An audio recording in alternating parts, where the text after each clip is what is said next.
दोस्तों अगर आप भी देने वाले हैं 6 मार्च को फिजिक्स का पेपर तो आज के इस वीडियो में आपको बताएंगे फिजिक्स के मोस्ट इंपॉर्टेंट नियम वाले प्रश्नों को। यानी कि आपके बोर्ड एग्जाम में जो क्वेश्चन आते हैं, जैसे आपका क्वेश्चन हो गया कूलाम का नियम, आपका इसी प्रकार से हो गया क्वेश्चन भाई कोई बायो-सवर्ट का नियम हो गया, किसी प्रश्न में किरचॉफ के नियम पूछ लिया। तो ऐसे जितने भी आपके संपूर्ण बुक में मोस्ट इंपॉर्टेंट नियम है एक ही वीडियो में आपको मैं कंप्लीट समझाने वाला हूं। तो ये क्लास आपके लिए काफी इंपॉर्टेंट है और आप लोग टॉपिक के साथ साथ इस प्रकार के कुछ इंपॉर्टेंट जो क्वेश्चन है उनको भी तैयार करते जाओ, ठीक है, ताकि आपकी जो प्रिपरेशन है वो होती जाएगी। तो चलिए जल्दी से कर लेते हैं। यहाँ पर सबसे पहले आपको देखो जान लो थोड़ा सिलेबस के बारे में। तो आपको यहाँ पर टोटल 9 यूनिट पढ़नी है, ठीक है, या अगर हम बात करें नए सिलेबस की, जिसमें से आपको ये सारी की सारी जो दिख रही है 9 यूनिट से ही आपका क्वेश्चन पूछेगा और इन्हीं से आपको मैं संपूर्ण बुक के मोस्ट इंपॉर्टेंट नियम इस वीडियो में बताने वाला हूं। सबसे पहला नियम आपका शुरुआत में ही पहले चैप्टर से पूछता है कूलाम का नियम, ठीक है। अब ये नियम तो भाई लगभग हर एक बच्चे को आता ही होगा। तो देखो इस तरीके से कुछ आपको यहाँ पर एक डायग्राम बना देना है, मतलब कि यहाँ पर आरेख जो कि आपको दिख रहा होगा, 2 बिंदु आवेश है यहाँ पर, एक Q1 है एक Q2 है। इन दोनों के बीच की दूरी आपकी क्या है, स्मॉल r है। और आप यहाँ पर इन बिंदुओं का नाम भी दे सकते हो, चाहे A और B है ना, इस प्रकार से। तो इसमें ये नियम कहता क्या है, तो चार्ल्स एंगस्ट्रॉम कूलाम यानी कि जो कूलाम वैज्ञानिक का नाम है उन्होंने दिया था। तो उन्होंने बताया कि 2 बिंदु आवेशों के बीच लगने वाला आकर्षण बल या प्रतिकर्षण बल दोनों आवेशों के गुणनफल के अनुक्रमानुपाती तथा उनके बीच की दूरी के वर्ग के व्युत्क्रमानुपाती होता है। ये आपका कहता है कूलाम का नियम। अब देखो पहला नियम पहले शर्त के अनुसार कह रहा है कि जो आपका 2 बिंदु आवेशों के बीच बल लग रहा है यानी कि F, वो क्या होता है, आवेशों के बीच के जो गुणनफल है, ठीक है, आवेशों के बीच का क्या है, गुणनफल के अनुक्रमानुपाती। अर्थात यहाँ पर Q1 Q2 यहाँ पर गुणनफल में और अनुक्रमानुपाती है, तो ये इस प्रकार का साइन रहता है और ये हमारा पहला समीकरण बन जाएगा। फिर कह रहा है कि तथा उनके बीच की दूरी, जो बीच की दूरी है इन दोनों के बीच की क्या है, स्मॉल r है, तो इनके बीच की दूरी के क्या है, वर्ग के व्युत्क्रमानुपाती कह रहा है। अर्थात यहाँ पर 1/r² हो जाएगा, वर्ग यानी कि r² और व्युत्क्रमानुपाती के लिए आपको क्या कर देना है, 1 के बटे में लिख देना है। इस प्रकार से 2 समीकरण दोनों को मिला के लिखोगे तो यहाँ पर ये बनेगा F और यहाँ पर अनुक्रमानुपाती में Q1 Q2 और बटे में व्युत्क्रमानुपाती में आपका r²। ये साइन हटाएंगे तो यहाँ से आपका एक के नियतांक जुड़ेगा जिसका वैल्यू आप यहाँ पर 1/4πε0 Q1 Q2 अपन r² इस प्रकार से लिख सकते हो। ये बन जाता है क्या है आपका कूलाम का नियम। मोस्ट इंपॉर्टेंट नियम है, इसको जरूर आप लोग तैयार कर लेना। इसके बाद चलिए नेक्स्ट नियम पे आते हैं भाई। अगला नियम यहां से आता है जो कि आपने कक्षा 10वीं में भी इसको पढ़ा होगा, इसको बोलते हैं ओम का नियम। बहुत ही आसान है, सिंपल सा है, कभी कभी हो सकता है 1 नंबर में पूछ लेता है ना। वैसे ये श्रांति काल और अनुगमन वेग के आधार पर ज्यादा ये क्वेश्चन पूछा जाता है, बट आपको सिंपल से अगर पूछे तो देखो इसको ऐसे लिखना है। इस नियम के अनुसार यदि किसी चालक की भौतिक अवस्थाएं जैसे कि ताप हो गया है ना, जो मतलब फिजिकल प्रॉपर्टीज होती हैं, इनको कह रहा है नियत रखा जाए, है ना, तो उस चालक के सिरों के बीच उत्पन्न विभवांतर चालक में प्रवाहित धारा के समानुपाती होता है, यानी कि V प्रोपोर्शनल टू I। धारा के विभवांतर क्या होगा, प्रोपोर्शनल यानी कि समानुपाती रहेगा। और इसमें आप इसको हटाओगे तो यहाँ पर R नियतांक जुड़ जाता है, जो कि R क्या है, आपका प्रतिरोध है एक प्रकार से चालक का, ठीक है। जैसे कि चालक है आपके पास, इसमें धारा I प्रवाहित है, तो इस पे जो विभवांतर लग यानी विभव होगा सिरों के बीच, वो धारा I के समानुपाती होगा। और इसमें जो आपका प्रतिरोध प्रवाहित है, यानी कि जो मतलब धारा के मार्ग में रुकावट डालने वाले को ही हम लोग प्रतिरोध बोलते हैं, रुकावट जो बाधा उत्पन्न करता है। तो इस प्रकार से आपको ये बना देना, ठीक है। ये आपका ओम का नियम होता है। इसके बाद आपको अगला नियम तैयार करना है एम्पियर का नियम। सारे नियमों को देखेंगे पूरा क्रम से अच्छे तरीके से, इस वीडियो से बाहर नियम नहीं पूछेगा, ये मैं बता रहा हूं। तो चलो एम्पियर का नियम क्या कहता है, देखो यह नियम गॉस के नियम के ही समतुल्य है। गॉस की प्रमेय आपने पढ़ा है ना, गॉस की प्रमेय जो बंद पृष्ठ के लिए लागू होती है, वो भी आपका इंपॉर्टेंट है, उसको भी मैं लाऊंगा वीडियो को। तो इसके कह रहा है कि उसी के समान है, मतलब कि जिस प्रकार से गॉस की प्रमेय किसी बंद पृष्ठ के लिए लागू होता है, वैसे ये भी नियम है, ठीक है। तो यह नियम गॉस के नियम के ही समतुल्य है। इसके अनुसार चुंबकीय क्षेत्र B का किसी बंद वक्र के लिए रेखीय समाकलन यानी वेक्टर B और डॉट dl, इसका रेखीय समाकलन मतलब समाकलन का चिन्ह और बंद पृष्ठ के लिए कह रहा, तो अर्थात यहाँ पर आपको ये जो समाकलन में गोला टाइप दिख रहा है ये बंद वक्र के लिए है, ठीक है, द्वारा घेरे गए क्षेत्रफल से होकर प्रवाहित धारा I का म्यू नॉट गुना होता है। ये इस प्रकार से होता है आपका एम्पियर का नियम, जो कि यहाँ पर आपको ऐसे इसको दर्शा देना। ठीक है, तो ये दूसरा नियम है, स्क्रीनशॉट आप कर लीजिएगा। और ये पहला नियम हो गया, कूलाम का नियम हो गया। चलिए इसके बाद आते हैं नेक्स्ट अगले नियम पर। अगला नियम आपके पास आता है फैराडे के नियम, और इसमें दो नियम आपको पढ़ाए जाते हैं। ठीक है, पहला देखिए क्या कहता है फैराडे का नियम। तो जब किसी परिपथ में से गुजरने वाले चुंबकीय फ्लक्स में परिवर्तन होता है तो उस परिपथ में एक प्रेरित विद्युत वाहक बल उत्पन्न हो जाता है, और यदि परिपथ बंद है तो उससे प्रेरित धारा बहने लगती है, और यह तब तक बहती है जब तक कि चुंबकीय फ्लक्स में परिवर्तन होते रहता है। ये होता है प्रथम नियम। ठीक है, इसके बाद दो नियम इसमें पढ़ाए जाते हैं। तो देखिए दूसरा नियम क्या कहता है, प्रेरित विद्युत वाहक बल चुंबकीय फ्लक्स के परिवर्तन की ऋणात्मक दर के बराबर होता है यदि डेल्टा टी समय अंतराल यानी कि समय की परिवर्तन की दर, ठीक है, के चुंबकीय फ्लक्स में परिवर्तन डेल्टा फाई हो, तो यहाँ पर प्रेरित विद्युत वाहक बल यानी कि ई बराबर होता है minus delta phi upon delta t. और जहाँ पर डेल्टा टी अगर हम जीरो कर दें इसको, तो यहाँ से देखो ये एक दूसरा भी दिया है, तो यहाँ पर इसका मतलब क्या होता है, यन का ये फेरों की संख्या होती है ना, कोई कुंडली होगी उसमें फेरे होंगे, उसको हम लोग यहाँ पर एन, और जो माइनस चिन्ह है यहाँ पर माइनस, इसका क्या मतलब है, तो नीचे लिखा गया देखो ऋण चिन्ह प्रदर्शित करता है कि प्रेरित विद्युत वाहक बल सदैव फ्लक्स परिवर्तन का विरोध करता है। तो ये दूसरा नियम है, ये पहला नियम। फैराडे के नियम भी आपको तैयार करने हैं। इसके बाद आ जाओ नेक्स्ट नियम क्या है भाई, अगला नियम है लेंज का नियम। ठीक है, तो लेंज का नियम भी मोस्ट इंपॉर्टेंट है, और मैंने बताया है कि ये वीडियो आपको, ऐसा वीडियो अभी तक पूरे यूट्यूब पर आपको नहीं मिलेगा।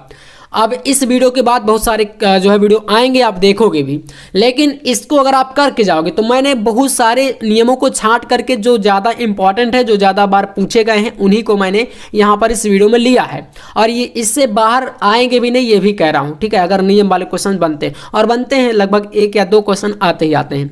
तो चलो लेंज का नियम क्या कहते हैं देखो, इस नियम के अनुसार किसी परिपथ में प्रेरित वैद्युत धारा अथवा प्रेरित विद्युत वाहक बल की दिशा सदैव ऐसी होती है कि वह इस कारण का विरोध करती है जिससे स्वयं उत्पन्न होती है।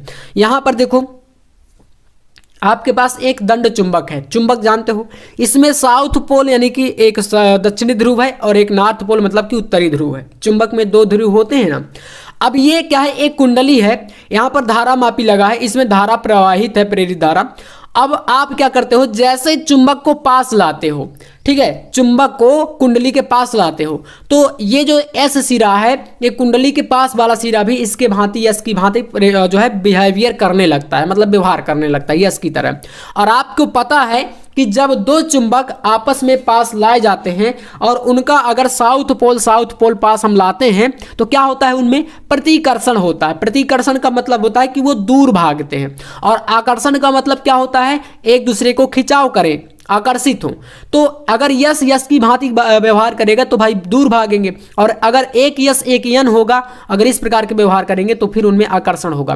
तो यहाँ पर वो कह रहा है कि विरोध करता है, मतलब कि यस की भांति ये भी सिरा व्यवहार करने लगता है, इसलिए क्या करते हैं, प्रतिकर्षित होते हैं। ठीक है, तो यहाँ पर यह नियम फैराडे के ऊर्जा संरक्षण के नियम पर भी आधारित होता है। ठीक है, फैराडे का ऊर्जा संरक्षण के नियम पर भी आधारित होता है। जैसा कि मैंने आपको बताया है, फैराडे के नियम के अनुसार ही ये भी आपका वर्क करता है। इसके बाद आता है बायो सवर्ट का नियम। बायो सवर्ट नियम को समझने से पहले आपको यहाँ पर इसको जानना पड़ेगा, थोड़ा ये लॉन्ग टर्म में पूछता है क्वेश्चन। इस तरीके से देखो, यहाँ पर है कि आपने माना कि कोई एक आपका यक्स वाई क्या है, एक चालक तार है, ठीक है, एक चालक है जिसमें विद्युत धारा आई क्या है, प्रवाहित है, हो रही है। इस चालक के एक अति अल्प अवयव की लंबाई dl, यानी छोटा सा एक अल्पांश हमने यहाँ पर कोई dl ले लिया। अब इसमें देखिएगा, यहाँ से ये 4 पॉइंट है, 4 पॉइंट को ही तैयार करना होता है, यही आपका पूरा का पूरा नियम के अंतर्गत पूछा जाता है। ठीक है, देखना, तो पहला है इस अल्पांश के कारण बिंदु P पर, इसके कारण आपको इस बिंदु P पर क्या निकालना है, जो यहाँ पर चुंबकीय क्षेत्र की तीव्रता अर्थात डीवी का मान ज्ञात करना, और यही होता है आपका यहाँ पर बायो सवर्ट का नियम। तो पहला नियम कहता है यहाँ पर, पहला रूल, चालक में प्रवाहित धारा जो आई है ये इसके अनुक्रमानुपाती होती है, धारा के अनुक्रमानुपाती होता है, जो कि चुंबकीय क्षेत्र यहाँ पर जो उत्पन्न हो रहा है इसके अनुक्रमानुपाती, तो इस प्रकार से डीबी प्रोपोर्शनल टू आई। दूसरा कह रहा है कि भाई जो इसकी अल्पांश की लंबाई डीएल है, इसके क्या होता है, ये अनुक्रमानुपाती, तो ये भी सही है। तीसरा पॉइंट याद कर लीजिएगा, बिंदु P से मिलाने वाली रेखा के बीच बनने वाले कोण की ज्या यानी साइन के अनुक्रमानुपाती। तो यहाँ पर जो एंगल बन रहा है इसके अनुक्रमानुपाती है। और तीसरा रूल कहता है चौथा कि चुंबकीय क्षेत्र बिंदु P की अल्पांश से दूरी r, यहाँ से लेकर के जो P तक की दूरी r है, इसके भी चुंबकीय क्षेत्र की तीव्रता जो क्या है वो है आपकी व्युत्क्रमानुपाती में। तो सारे के सारे अनुक्रमानुपाती में, केवल एक दूरी क्या है व्युत्क्रमानुपाती में है। तो ये बस बटे में रहेगा, बाकी सारे ऊपर रहेंगे। तो इस प्रकार से आपको सभी को मिला के लिख देना है यहाँ पर ये प्रोपोर्शनल टू में तो सारी ऊपर की वैल्यू ऊपर और नीचे वाला केवल एक प्रोपोर्शनल व्युत्क्रमानुपाती वाला वैल्यू नीचे। इसको हटाओगे इस साइन को, है ना, तो यहाँ से आ जाएगा μ0/4π। बस इतना ऐड कर देना है। ये होता है पूरा बायो-सावर्ट का नियम। ठीक है, तो इसको कर लीजिएगा। अगला नियम आपका यहाँ से आता है, देखिएगा, तो स्नेल का नियम। ठीक है, ये भी मोस्ट इंपॉर्टेंट है। वैसे आपको पता है कि प्रकाश के अपवर्तन के नियम के अंतर्गत ये दोनों आते हैं। तो प्रकाश का अपवर्तन का जो दो नियम है, दोनों को तैयार कर लीजिएगा आप लोग। ठीक है, स्नेल का नियम इसका दूसरा नियम है प्रकाश अपवर्तन का। पहला नियम देखो क्या कहता है, प्रकाश का अपवर्तन दो नियमों का पालन करता है। पहला है आपतित किरण, अपवर्तित किरण, आपतन बिंदु पर अभिलंब, तीनों एक ही तल में होता है। और दूसरा नियम यही होता है स्नेल का नियम, जो कि स्नेल का नियम मैं आपको बता देता हूं। किन्हीं दो माध्यमों के लिए तथा एक निश्चित रंग तरंग के प्रकाश के लिए आपतन कोण की तथा अपवर्तन कोण की ज्या एक निश्चित अनुपात में होते हैं। यह एक नियतांक है। यहाँ पर आपतन कोण I है और अपवर्तन कोण R है, तब साइन I बटे साइन R जो कि नियतांक के बराबर होता है। इसी को बोलते हैं हम लोग स्नेल का नियम, और काफी सारे बच्चों को पता होगा। तो इस वीडियो में जितने भी मैंने नियम आपको बताए हैं, उम्मीद है कि आपको तैयार होंगे पहले से, और अगर नहीं है तो भाई कर लीजिएगा, क्योंकि भाई इनसे प्रश्न बनते हैं बोर्ड में। इस प्रकार से कर लीजिएगा। इसमें कुछ इंपॉर्टेंट नोट्स के तौर पर यहाँ पर कुछ चीजें बताई हैं, जैसे कि जब कोई प्रकाश किरण किसी एक समांग माध्यम से दूसरे समांग माध्यम में प्रवेश करती है तो यह दोनों माध्यमों के पृथककारी तल पर अपने मार्ग से विचलित हो जाती है। इस प्रकार से ये प्रकाश अपवर्तन के बारे में पूरा बताया गया है। प्रकाश अपवर्तन का नियम यहाँ से काफी क्या है, इंपॉर्टेंट है ये वाला। ठीक है, अब चलिए अगला नियम आता है किरचॉफ के नियम। किरचॉफ के भाई दो नियम है, ठीक है ना, और दोनों को आपको तैयार करना है इस वीडियो में। ठीक है, चलिए पहला नियम क्या होता है, प्रथम नियम, इसको धारा का नियम भी बोला जाता है, या संधि का नियम भी कहीं कहीं पर आप पढ़ोगे। कभी कभी जो है एग्जामिनर भ्रमित करने के लिए प्रश्नों को बदल देते हैं कि भाई दूसरी तरीके से पूछ लेते हैं, तो आपको कंफ्यूज नहीं होना। संधि का नियम पूछे, धारा का नियम पूछे या प्रथम नियम पूछे, ये आपके किरचॉफ के पहले नियम को कहा जाता है, क्योंकि इसमें संधि मतलब कि संधि पर मिलने वाली धाराओं का योग शून्य बताया जाता है इसमें। तो देखो इसको, किसी विद्युत परिपथ में किसी भी संधि पर मिलने वाली समस्त धाराओं का बीजगणितीय योग क्या होता है, शून्य होता है। जैसे कि सिग्मा I इक्वल टू 0, यहाँ पर देखना I1, I2, I3, I4, I5 ये धाराएं हैं। अब इससे जब न्यूमेरिकल पूछेंगे बोर्ड एग्जाम में तो देखिएगा, जैसे कि I1 है, अब इन एरो को देखना है, जो आपके तीर बने हैं, ये तीर अगर संधि की ओर अंदर की ओर इस केंद्र की ओर आ रहे हैं तो आप पॉजिटिव लेंगे धारा को, और अगर दूर बाहर की ओर, जैसे I5 है, इसका एरो किधर है, बाहर की ओर है, तो इसको निगेटिव लेंगे। जितने भी बाहर की ओर है उन्हें माइनस का, और जो अंदर की ओर है उनको प्लस का। जैसे यहाँ पर देखो I1, I2, I3 ये सारे पॉजिटिव हैं, अंदर की ओर है। I4 बाहर है, I5 बाहर, तो इसलिए माइनस, यहाँ पर माइनस। अब इसको माइनस बराबर में 0 है, तो भाई I5 को इधर, I4 को इधर लाओगे तो ये सारे इधर आएंगे, तो प्लस के बन जाएंगे। इसलिए इस प्रकार से आपका ये पहला नियम यहाँ पर बनता है। इसके बाद आपको यहाँ पर आना है द्वितीय नियम, यानी कि दूसरा नियम, जो कि क्या होता है, वोल्टता का नियम इसको बोलते हैं। ठीक है, वोल्टता नियम भी इसको कहा जाता है, किरचॉफ के दूसरे नियम को। इसमें क्या कहता है ये नियम, तो इसका देखो चित्र इस प्रकार से बनेगा, डायग्राम है। किसी विद्युत परिपथ में किसी भी बंद पास के विभिन्न भागों में प्रवाहित धारा एवं संगत प्रतिरोधों के गुणनफल का बीजगणितीय योग उस पास में लगे समस्त विद्युत वाहक बलों के योग के बराबर होता है। यानी आपको यहाँ पर दो पास दिए जाएंगे, ये एरो इस प्रकार से घुमाया है ना, तो एक ऊपर वाला बॉक्स और एक नीचे वाला बॉक्स।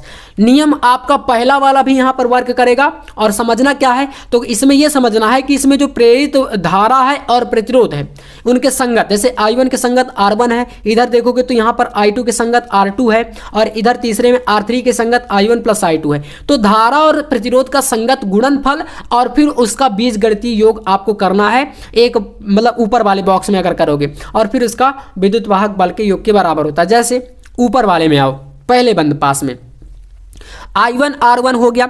अब इधर से चल रहे हो, देखो एरो इधर है ना, इधर से चल रहे हो और ये एरो यहाँ से ऐसे घुमा है, तो यहाँ से चल करके आपको पुनः इसी पे जाना ऊपर वाले बॉक्स में, तो यहाँ से चलोगे और भी भाई देखो I2 जो है वो आपका पुनः इधर चल रहा है, हमें इधर चलना है और ये I2 अपने आप चल रहा है इधर को, तो धारा क्या हो गई, दोनों की दिशा विपरीत ना पड़ गई, एक को इधर जाना है एक को इधर जाना है, तो दोनों लड़ जाएंगे। तो जब विपरीत है तो यहाँ पर बीच में माइनस आ गया और फिर इसका धारा और संगत प्रतिरोध I2 R2 हो जाएगा और इनका विद्युत भागबल E1 E2 है, तो यहाँ पर भी इसलिए यहाँ पर माइनस करेंगे क्योंकि इनकी दिशा विपरीत है, इसलिए यहाँ पर माइनस। ये पहले बंद पास के लिए। इसी प्रकार से दूसरे बंद पास में यहाँ पर भी इसका I2 R2 यहाँ पर और इधर से चल करके आपको क्या है, ये एरो ऐसे दिखा है ना, तो इधर चलकर इधर जाना, तो देखो इसका एरो भी इधर है, तो यहाँ से चल के इधर, मतलब कि भाई सही दिशा में जा रहे हैं, तो इसलिए यहाँ पर प्लस है। फिर इसका धारा और ये संगत प्रतिरोध R3 और केवल विद्युत भागबल यहाँ पर E2 है, इसलिए यहाँ पर ये बन जाएगा। तो इस प्रकार से ये आपका दूसरा नियम यहाँ पर वर्क करता है। उम्मीद है ये जितने भी नियम मैंने इस वीडियो में बताए हैं आपको पहले से भी तैयार होंगे, और नहीं है तो ये सारे इसके सारे नियमों को तैयार कर लीजिएगा अच्छे तरीके से, क्योंकि बोर्ड में इनसे प्रश्न पूछे जाने एकदम फिक्स हैं। अच्छे तरीके से आपको ये दिमाग में डाल लेना है। चलिए मिलते हैं नेक्स्ट वीडियो में नेक्स्ट टॉपिक के साथ। अभी हम लोग यहाँ पर और काफ़ी सारे फार्मूले वाला एक वीडियो में लाने वाला हूँ जल्दी आपके सामने। इंपॉर्टेंट जितने भी फार्मूले हैं उसका क्लास आपको जल्द मिलने वाला है, तो सब्सक्राइब करके रखिएगा। चलिए मिलते हैं नेक्स्ट वीडियो में नेक्स्ट टॉपिक के साथ, तब तक के लिए जय हिंद, वंदे मातरम।